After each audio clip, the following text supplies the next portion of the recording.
in Dodge City and in the territory on West, there's just one way to handle the killers and the spoilers, and that's with a U.S. Marshal and the smell of Gunsmoke.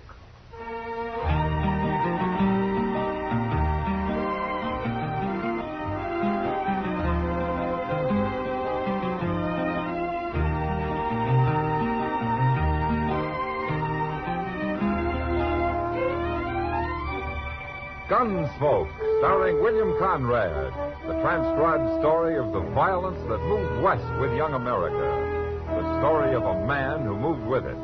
Matt Dillon, United States Marshal.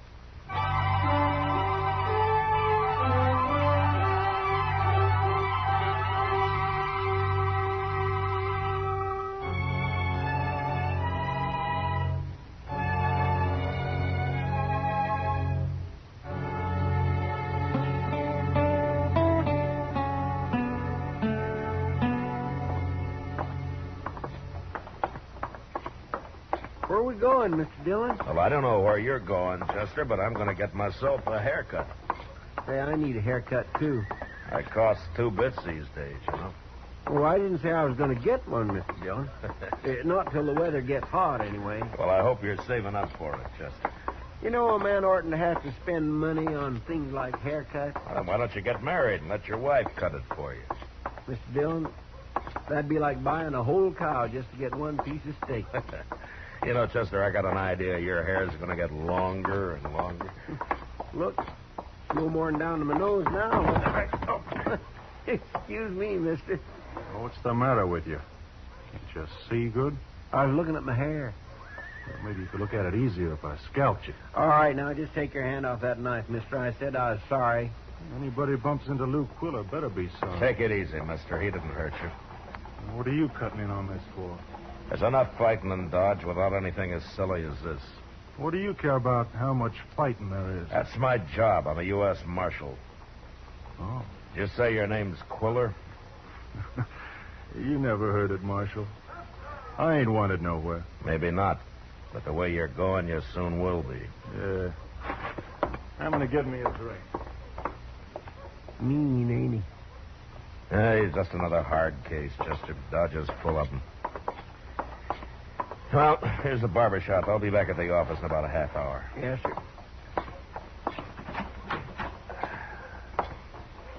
Right over here, Marshal. Hello, Teeters. You know, you are real lucky, Marshal. This place was full up an hour ago. Oh? You can hang your coat and stuff on the wall there. That's right. Now, the rate you're going, Teeters, Dodge will have a lot of pretty respectable-looking citizens by nightfall. A man ought to get his hair cut every month or so, Marshal. Yeah? I keep telling them all that. Here, let me get this sheet across here. Yeah. There we are. But most of them don't care. They'd sooner go around looking like wild animals.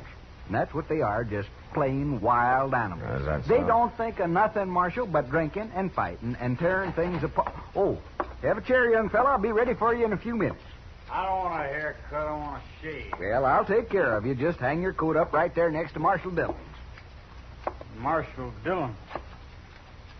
You really a marshal, mister? Yeah, that's right. Marshals and sheriffs are one of a kind. Killed my pa. That's what happened. Is that so? Now, who's your pa? My pa's dead. Back in Alamosa. I got a grudge against lawman. I got a grudge against all of them. Look, fella, why don't you sit down over there? You're awful drunk for so early in the day. You shut up, Barber.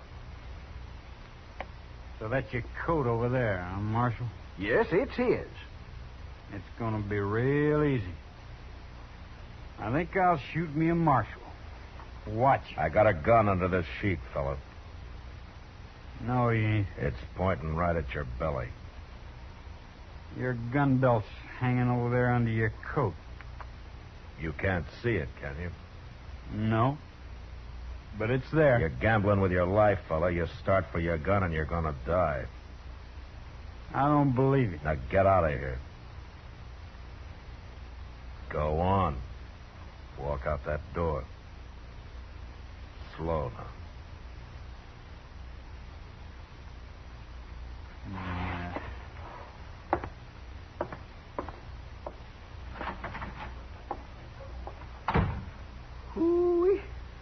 I thought you was going to have to kill him, sure, Marshal. Darn fool kid. It wouldn't have been easy, Teeters. What? I bluffed him. My gun's hanging under my coat over there. Is that so? Well, say, that's great, Marshal. You sure made a fool of him. Wait till I tell everybody about this. Forget about it, Teeters. What? Nobody likes to be made a fool of. Might drive that boy into doing something to try to prove he isn't one. Oh. Well, okay, Marshal. I won't say nothing. Yeah. Good.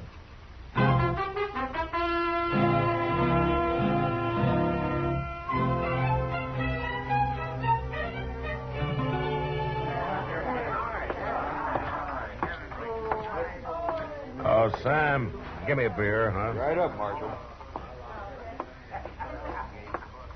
Evening, Matt. Hello, Kitty. Say, that's a nice dress. Thanks. Mr. Jonas of the store ordered it for me. Came in on the Santa Fe from Kansas City today. You know, Mr. Jonas was going to order me a couple of vests. That was last fall, I think. Here's your beer, Marshal. Oh, thank you, Sam. Oh, say, I heard about you at the barbershop today. Oh, you did? Peters has been telling everybody about it. Yeah, I told him to keep it quiet. Well, he should have. That boy's name's Dave Robbins. He was in here a while ago, and everybody was laughing at him about it. Yeah? He said he was going to dig Teeter's tongue out of his head. I think that's how he put it. When did he leave, Kitty? Just a little while ago. With that ornery-looking Lou Quiller. Quiller. Yeah. Now, how did they happen to get together? Well, you think there might be trouble, Matt? I better go find young Robbins, Kitty. I'll see you later. Sure.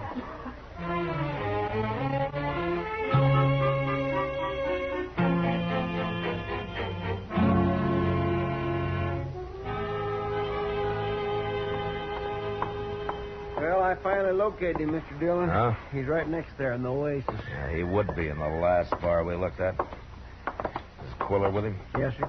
Yeah.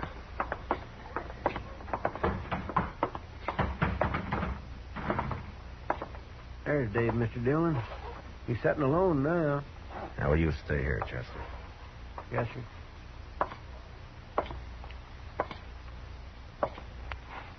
Hello, Dave. How'd you know my name? I heard it. You mind if I sit down? Wouldn't do much good if I did, would it? Dave, tell me about your pa, huh? What happened to him that got you so mad? It's none of your business. Well, you were about to shoot me for it this afternoon. Nah, even drunk, I wouldn't have shot you. Not like that. I was bluffing too, Marshal, and I was awful drunk. I told the barber to shut up about all that, Dave. You did? Well, I kind of figured that you wouldn't be very proud of it. Why do you care how I'd feel? Dave, there are enough hard cases around now. Like Quiller over there. And you're about to become another one. Now, you leave Teeters to me. I'll talk to him. Stopping his talk now won't do any good. People are already laughing at me. Look, Dave, I've been bluffed myself. It's nothing to be ashamed of. Look, I'd still like to hear about your pa. You say a sheriff killed him out in Alamosa? Shot him in the back. Pa wasn't even armed. Well, why did he do it? Pa was on to him. There was a bank hold up and nobody got caught, Marshal.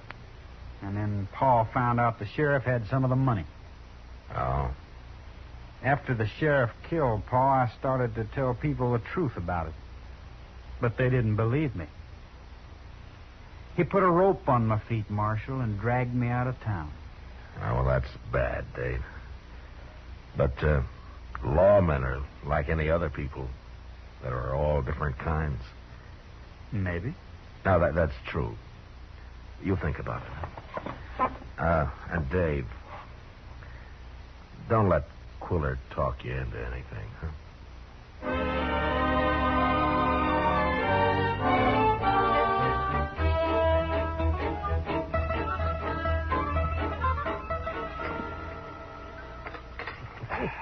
And I'll have me some more of those chili peppers, Matt.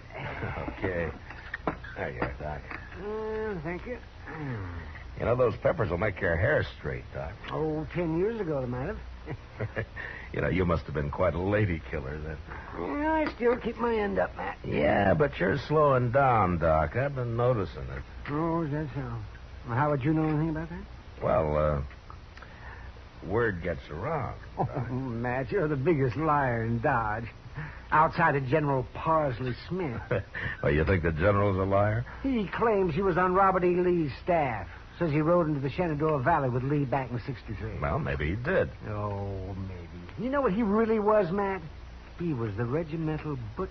Well, you can't expect him to go around bragging about that the rest of his life. Dillon, Doc. Oh, Chester. Chester? I just come by the barbershop, Mr. Dillon. There's quite a crowd outside. Well, what for? Well, sir, I got to look through the window, and Teeters is laying there with blood all over him. He looks dead to me. What? Young Dave Robbins is laying there, too. I think they went and killed each other.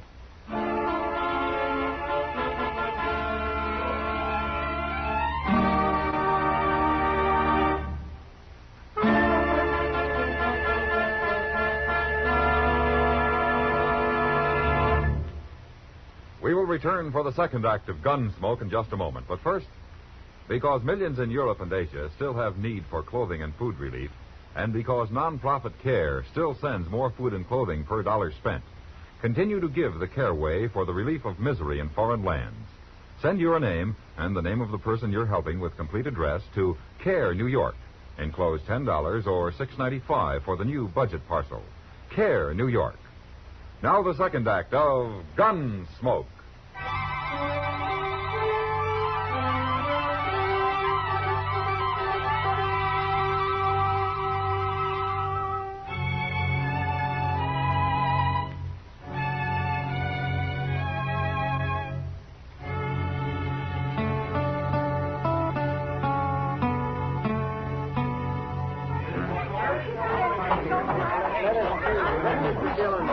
All right, let the doc through here, please, will you? Yeah, let me through. Pardon me, please. Will you let us through? I think the door is locked, Mr. Dillon. Stand back a little. I'll kick it open. Stand back here. Okay, Doc, go on in. All right. Chester, you stay by the door and keep everybody out. Yes, sir. Looks like they had quite a fight here, Matt. Well, let's find out if they're dead, Doc. Take a look at Teeters first. All right, we'll see now. Yes, I thought so. What? He's got a broken jaw, Matt. Well, that wouldn't kill him. His neck's broken, too. And he's dead. Oh, poor fella. All right, let's look at Dave Robbins there. Let's see. He isn't dead. I can see him breathing. He's got a lump on the back of his head, that's all. Here, Dave, wake up. Wake up. Oh, yes. Oh, he must have fallen and hit his head, Matt. Open your eyes, Dave. Doc.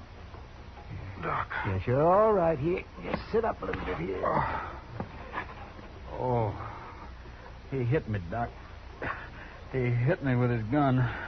There's no gun here, Dave, except yours. And I think I better take that right now. Marshal. Teeters is dead, ain't he? Yeah, he's dead. You must have hit him awful hard, Dave. You broke his neck. I didn't hit him. I tried to stop it. What happened, Dave? I didn't want to come here at all. But Quiller talked me into it. Quiller, huh? Yeah, he said we'd scare him a little and make him stop talking about me. But then Teeters didn't scare, and Quiller started beating him up. I tried to stop him, Marshal. Well, you're the one that's been threatening Teeters, Dave. What's Quiller care about him? I don't know. I don't know why he did it. You're going to have a hard time convincing anybody of that story, Dave. You believe me, Marshal? When we find Quiller, I'll know whether to believe you or not. He won't be in Dodge. Not now. You got any idea where he might be? Well, he said something once about a deserted cabin he'd found up on Walnut Creek. But I don't even know where that is. I do. We'll look around Dodge first, and then we'll ride north. You mean you're taking me with you, Marshal? One of you is going to hang for murder, Dave. But as soon as we find Quiller, I'll know which one.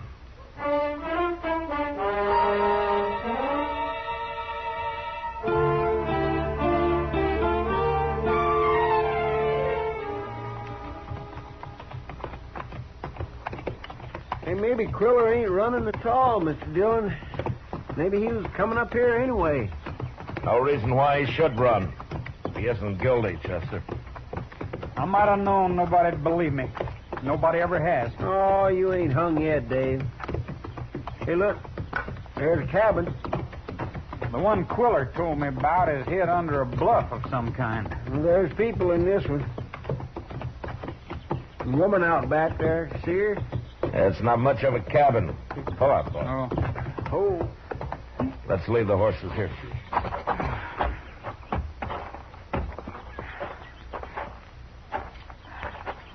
Look at that horse out there, Mr. Dillon. If that ain't the sorriest animal I ever laid eyes on. That horse is bedrock, Chester. Somebody's rode him too hard. Well, then they ought to shoot him. Hello, ma'am. Who are you? My name's Dillon, ma'am. Is your husband around? No, he ain't around. Not no more. Not since this morning. Oh. Is that a grave you're digging, ma'am? I made it real deep. I didn't want no sign of a grave here. Well, what happened to him? How'd he die? Man killed him. What? Rode by here this morning and killed him. Well, who rode by and killed him? I don't know. What difference does it make? Look, ma'am, I'm a lawman. I'm a U.S. Marshal. Now, will you tell me what happened, please? A marshal, huh? You catch him and hang him, Marshal, but it won't bring my husband back. I gotta live here all alone now. I ain't even got a baby. I always wanted a baby. Can you tell me what the man looked like, ma'am? He come out on that horse out there. He took ours. My husband didn't want him to. He tried to stop him. I'll bet it was Quiller, Mr. Dillon. He's that mean. Was he a tall man, a black mustache, carrying a bowie knife in his gun belt? A knife. That's what he killed my husband with. Said he wouldn't waste a bullet on a dirt farmer. Sure sounds like him. Maybe you'll believe me now, Marshal. Quiller knows he can't hang twice. What's he care how many men he kills? Was he still heading north when he left here, ma'am? Over that way, Marshal. I stood here and watched him till he was plumb out of sight. Yeah. Well, is there anything that we can do for you? Bring the horse back unless he's ruined him like he done that one there. You'll have a horse, ma'am, I promise you. We'll stop on our way back. Goodbye. Don't bring that man here. I don't want to see him. All right, ma'am. I won't. Oh, that poor woman. He killed Teeters, too. You believe me now, don't you, Marshal? Just because he killed this man don't prove he killed Teeters, Dave. Now, wait till we find him. He'll own up to it. He's got to. He might, Dave, if we can take him alive. Oh. If you don't take him alive, then I'm in a bad spot, ain't I? Let's find that cabin before it gets dark.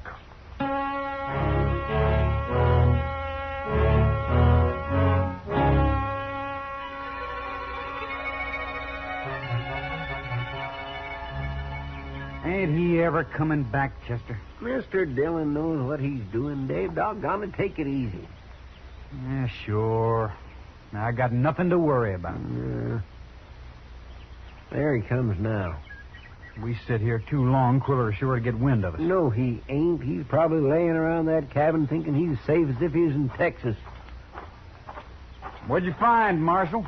Well, he's there, all right, but he's getting ready to move on.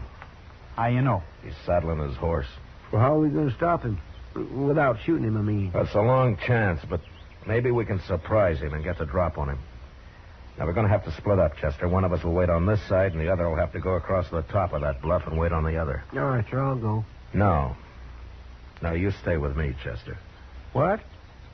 Dave, here's your gun. A gun? Take it. I don't understand, Marshal. You go across the bluff. We'll wait for him if he rides out that way. How do you know I won't warn him and take sides with him? I don't know, Dave. Now get moving. Okay. Mr. Dillon, you're taking an awful chance. He's got his choice, Chester. If he makes the right one this time, he just might go on making them. It's worth the chance. Now, come on, let's get over there.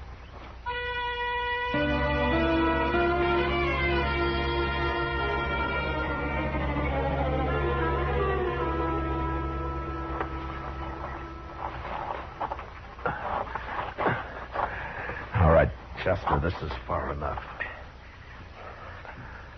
Quiller's getting on his horse. If he rides this way, we'll throw down on him at the same time. He might be surprised enough to give up. He's mounted. Yeah. Hope, look. He's going the other way. I sure hope Dave's going to stop it. There he is. Hold it, Quiller. Get your hands up. No, you don't. Come on, Chester.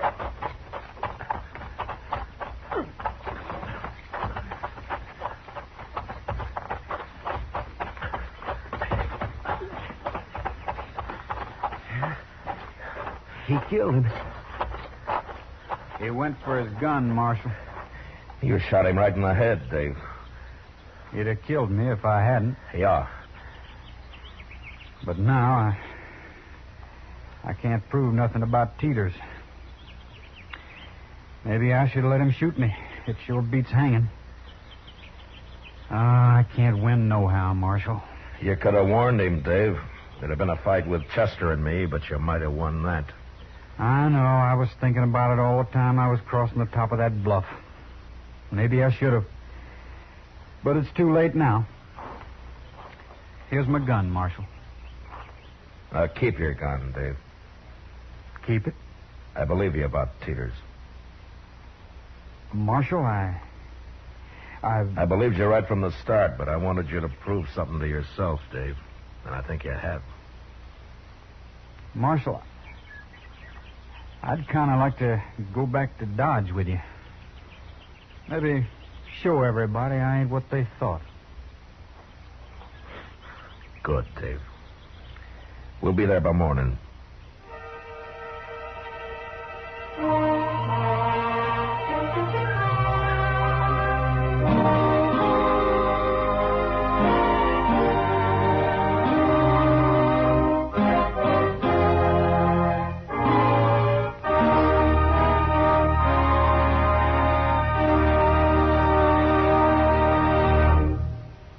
Gunsmoke, transcribed under the direction of Norman Macdonnell, stars William Conrad as Matt Dillon, U.S. Marshal.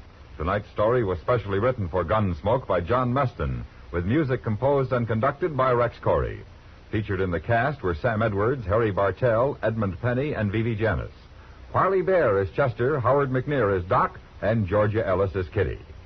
Join us again next week as Matt Dillon, U.S. Marshal, fights to bring law and order out of the wild violence of the West in Gunsmoke.